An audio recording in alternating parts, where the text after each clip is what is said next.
कहानी शुरू होती है रूपाली नगर से। बाहर से देखो तो बस एक आम गांव, कच्ची गलियां, बिना दरवाजों खिड़कियों के घर और आम लोग। लेकिन इस गांव में छुपा था एक अजीब सा रहस्य। हर अमावस की रात गांव के बीचों बीच अचानक एक अजीब ढोलक प्रकट होती। उस ढोलक की डरावनी आवाज पूरे गांव में फैल जाती। जैसे ही ढोलक दिखाई देती, गांव वाले अपने अपने घरों में भाग जाते, दुकानें बंद हो जाती और सन्नाटा छा जाता। अगर कोई बाहर घूमता मिल जाता तो ढोलक उसके सामने आ जाती और जोर जोर से बजने लगती। और देखते ही देखते वो आदमी एक अजीब सी मूर्ति में बदल जाता और ढोलक भी गायब हो जाती। इसी गांव के एक कोने में 3 भाई रहते थे, राइस्टार, ज्ञान और अज्जू। राइस्टार इन तीनों में सबसे बड़ा और सबसे समझदार भाई था। ज्ञान और अज्जू दिन भर खेतों में काम किया करते थे और राइस्टार पास के ही एक पुस्तकालय में। एक दिन राइस्टार को किसी काम से शहर जाना पड़ा। जाते जाते उसने अपने भाइयों से कहा, आज अमावस की रात है, तुम दोनों अंधेरा होने से पहले घर चले जाना। दोनों भाइयों ने सिर हिलाकर हामी भरी और राइस्टार बाइक लेकर शहर निकल गया। कुछ देर बाद ज्ञान ने जिज्ञासा से अज्जू से पूछा, अरे अज्जू, ये अमावस की रात को आखिर होता क्या है? ये सुनते ही अज्जू का चेहरा पीला पड़ गया।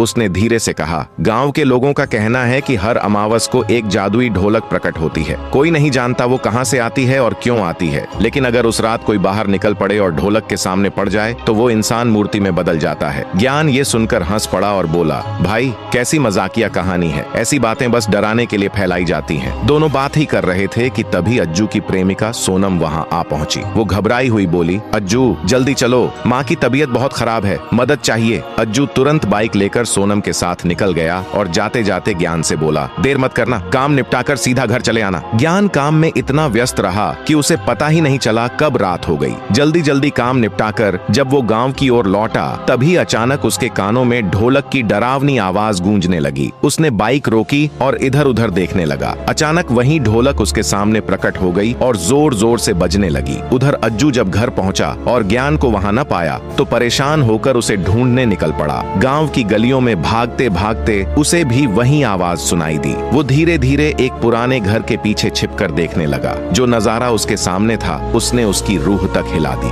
उसका भाई ज्ञान ढोलक के सामने खड़ा अपनी जान की भीख मांग रहा था। ढोलक और तेज बजने लगी और देखते ही देखते ज्ञान पत्थर की मूर्ति में बदल गया। फिर वो ढोलक वहीं से अचानक गायब हो गई। अगली सुबह जब राइस्टार शहर से लौटकर गांव आया तो उसने देखा भीड़ जमा है। वो बाइक रोककर पास पहुंचा और सामने का मंजर देखकर जड़ हो गया। अज्जू जमीन पर बैठा फूट फूट कर रो रहा था और उसके सामने रखी पत्थर की मूर्ति कोई और नहीं बल्कि उनका भाई ज्ञान था। राइस्टार यह सब देखकर सन्न रह गया और उसी पल उसे समझ आ गया कि गांव की वो अमावस की कहानी झूठ नहीं